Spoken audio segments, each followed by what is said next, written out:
So tell us, how do you see the concept of health data utility evolving, and where are we at today? Where's it headed?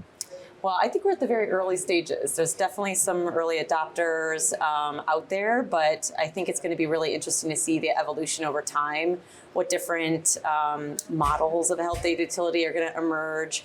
And I do think that it'll be interesting to see what specific use cases emerge as a very common theme. What are the users that are benefiting from it? So a lot to be seen.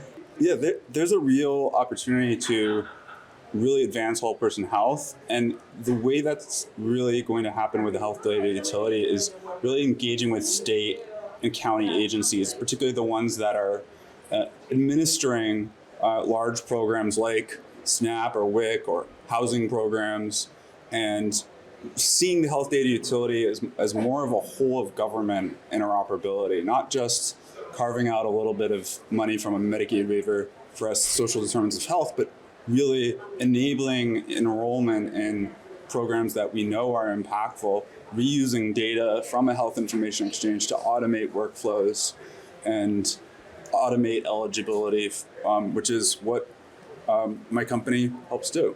Health data utility, I think, is a great starting point for the HIEs that are within the eHealthExchange and others. And it's a really great place to start. It adds additional functionality and provides additional value from what is being done today.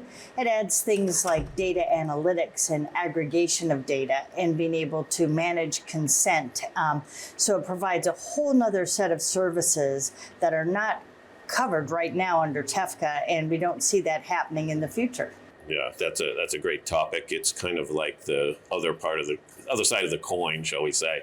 And this is where I see where HIEs are really evolving to be health data utilities. And I think that they have it's kind of the HIE plus certain new characteristics. One is that they should have mandatory participation of providers in the community. And while that sounds a little maybe over the top, at the same time, it's required in terms of information blocking. And so it does make sense that that happens. It should have state legislative support to be designated as a utility. And because it's going to be a utility, effectively a monopoly, it should also have some kind of level of public oversight. And then the fourth factor is it needs public funding.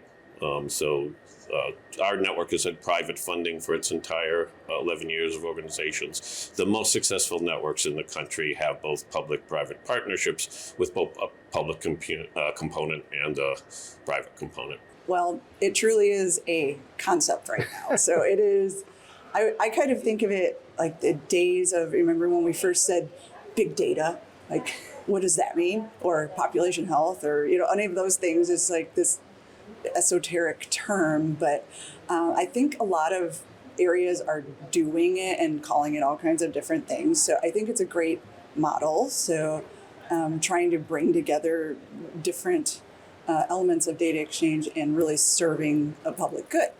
But what's interesting is also it's really hard to do. I think we heard at this conference that it's really, really, really, really, really hard to do, in particular around getting support with your government. So it takes a lot of building relationships. So I think to get there, it is tough for some HIEs that may want to be a health data utility or other organizations that may want to do that. So it takes an investment and a commitment, but I think it could be a really great model.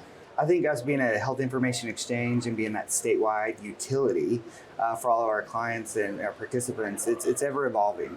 Looking at the services that we provide from the HIE, but really listening to our customers. If we're tracking, say, traumatic brain injury patients or those foster care kids, listening to them, finding the mechanisms such as direct trust to be able to send that on securely, I think we need to be able to continue to move in that evolution, not just sending data or pushing, but allowing that to evolve to make better for the communities. This is my favorite topic, John.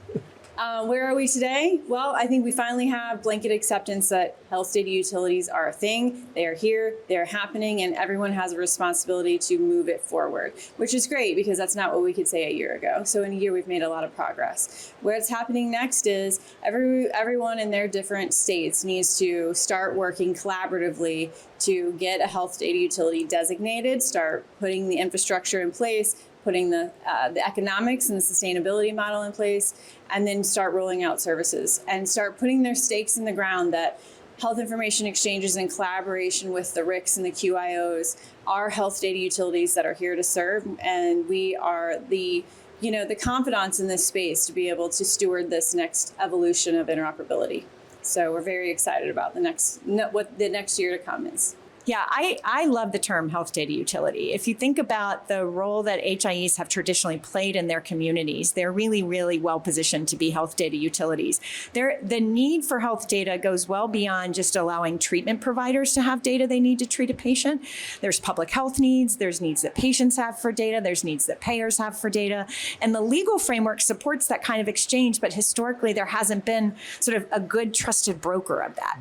That's what a health data utility does. So I think we're still in the early phases. You're seeing some HIEs further along, but it's definitely a concept we're talking a lot about here at Civitas, and I'm very excited about it. Understandably, because I think patient access is a part of that. You can't be a health data utility and not provide data to the citizens who live in your community. I think there's some pockets of it that are doing it very well with some very specific use cases. If you just look at the whole SDOH in general and trying to add that on to your HIE services that you may have today, and being able to really leverage your HIE infrastructure that you have today as a pipeline and really market it as a utility. I mean, there's a lot of funding opportunities when you think about utilities. People pay for a service, it's always there, there's availability. And I think there's some ways that we can leverage becoming an HDU or an HIE can leverage that to be able to provide more value add to their customers and participants that are out there, and also to any payers and that are out there, because you just become another value add and a larger pipe to be able to be that utility, like the electric line that delivers electricity. We can just become the utility that delivers health data to wherever it's needed. Awesome. Thanks, Al. Hi, thank you.